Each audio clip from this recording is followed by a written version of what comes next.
কুরুক্ষেত্রের যুদ্ধ সমাপ্ত।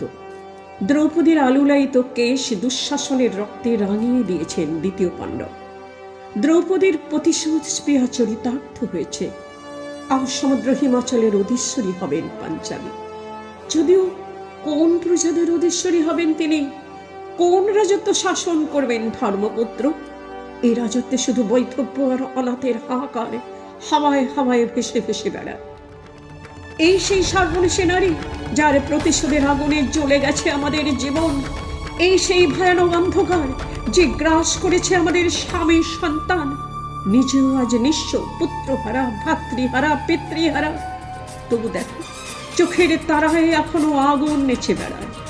কোথায় আমাদের সেই সর্বসুলক্ষণা রাজবধূ পাঞ্চালী? এ নারী তো সে নয়, কখনো নয়। দ্রৌপদীর কানে কথাগুলি ঝড়ো হাওয়ার মতন ঝাপটা দেয়, ভয়ানক বজ্রের মতো ফেটে পড়েন। ধীর পায়ে তিনি এগিয়ে দাঁড়ান সেই বিশাল আরশির সামনে। নিচের ছায়ায় চোখ পড়তেই চমকে উঠে চোখ বন্ধ করে ফেলেন তিনি। একে দাঁড়িয়ে পাঞ্চালের জায়গায়, রক্তচন্দনের মতো নিটোল কপালে অসংখ্য রেখা যেন অযুত নিযুত বছরের হিসেব গুনে গুনে ক্লান্ত। আজ অনুলম্বিত সেই কেশ জুড়ে নেমেছে শত সহস্র রূপলি ধারা। আয়ত চোখ দুটির কোলে গভীর কালি, আর চোখের তারায় সেই আগুন, সেই আগুন যে আগুন পুত্রহারা জননীর দৃষ্টি হয়ে খুঁজে পেরে পুত্র হন্তা অপরাধের ঠিকানা। দ্রৌপদী অবাক হয়ে দেখলেন আয়নার প্রতিবিম্ব যেন এক কৃষ্ণ প্রস্তর মূর্তি, যার প্রাণ থেকেও প্রাণ নেই। প্রলয়ঙ্কর ঝড়ের পর উপড়ে যাওয়া বৃক্ষ এক, যার পত্র পল্লবের লাবণ্য ঝরে গিয়ে জেগে আছে রুক্ষ, অতি রুক্ষ ডালপালা শত শত তীরের ফলার মতো। দ্রৌপদী তার বস্তুরীভূত আঙুল দিয়ে ধীরে ধীরে ধূসর মেঘলা চুলের মধ্যে ডুবিয়ে হঠাৎ মুঠো করে ধরে তীব্র কর্কশ স্বরে চিৎকার করে বলে উঠলেন, কোথায় তুমি কৃষ্ণ? এসে দেখে যাও তোমার বিষ বৃক্ষের নিদারুণ ফল দিকে, যাকে পরম সোহাগে লালন করেছ কৃষ্ণ নামে।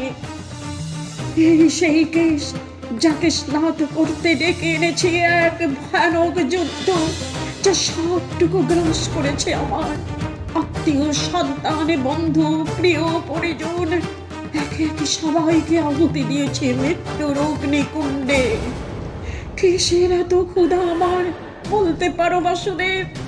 কেন আমায় বিরত করলে না এমন সর্বনাশ থেকে?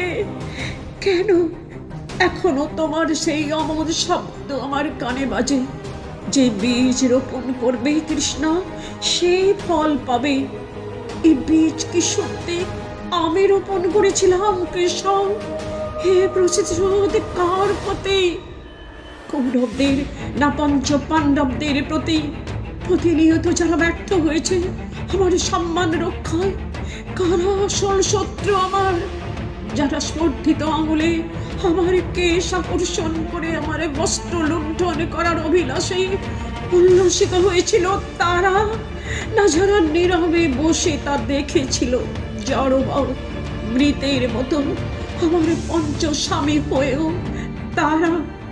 ব্যাসদেব বলেন, আমি পঞ্চস্বামী বিবাহে গর্বিত আনন্দিত বোধ করেছিলাম। হায় ভাগ্য! বলতে পারো কৃষ্ণ, কোন নারী পঞ্চ পাণ্ডবের ভোগ্য হতে বারে বারে নিজের কুমারিত্ব ফিরে পেতে চায়? সে যে এক বিচিত্র খেলা কেশব, নারীর দেহ মন নিয়ে বিচিত্র খেলা। তাই বোধহয় মাতৃত্ব এত অসম্পূর্ণ আমার। সন্তান জন্ম দিয়েও মা হতে শিখলাম না।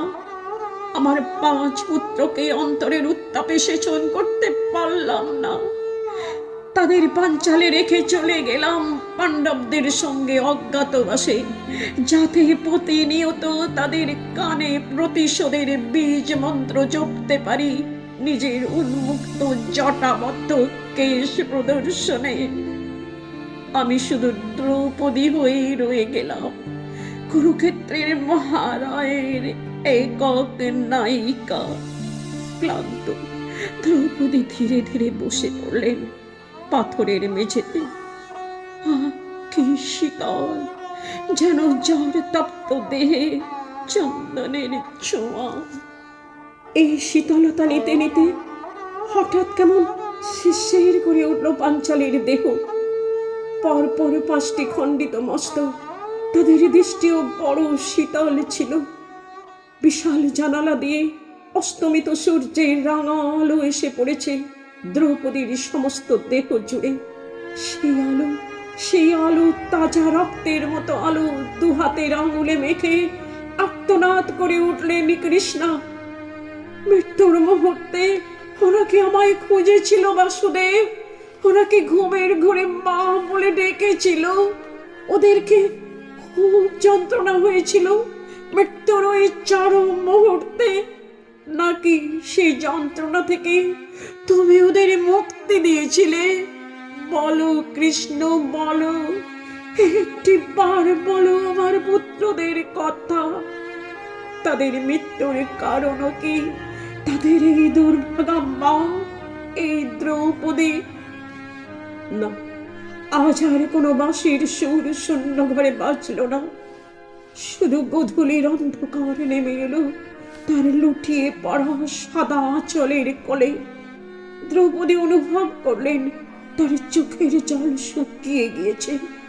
কম্পিত আঙুলগুলি বুকের কাছে চেপে ধরে হৃৎপিণ্ডকে নেকড়ে স্তব্ধ করে দিতে চান আজ। ধীরে ধীরে সবটুকু দৃশ্যপট ডুবে গেল নিকষ কালো অন্ধকারে। হলুণ্ঠিতা দ্রৌপদীকে নিয়ে